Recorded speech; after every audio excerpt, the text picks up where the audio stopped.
ఓం నమో భగవతే రుద్రాయ. మనం ప్రతినిత్యము కూడా మన యొక్క గృహంలో దీపారాధన చేస్తూ ఉంటాం.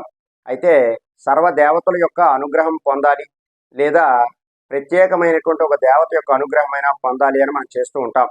అలా మనం ఎన్నిసార్లు చేసినా సరే మనకి దేవతల యొక్క అనుగ్రహము మనకి కలగకపోగా అనేక కష్టాలను కూడా మనం చూస్తూ ఉంటాం. అయితే ఈ కష్టాల నుండి విముక్తి పొందాలి, సర్వ దేవతల యొక్క అనుగ్రహము పొందాలి అంటే రామ మంత్రాన్ని ప్రతినిత్యము కూడా జపించాలి. అయితే ఈ రామ మంత్రాన్ని 18 సార్లు కానీ, లేదా 11 సార్లు కానీ, లేదా 21 సారి కానీ, 108 సార్లు కానీ, అలా ఒక నిర్దిష్ట సంఖ్యలో, అంటే మీరు ఎన్నిసార్లు జపం చేయగలిగితే అన్ని సార్లు ఈ యొక్క రామ మంత్రాన్ని కనుక జపించుకున్నారు అంటే మీకు 33 కోట్ల మంది యొక్క దేవతల యొక్క అనుగ్రహము కలిగే అవకాశం చాలా ఎక్కువగా ఉంటుంది.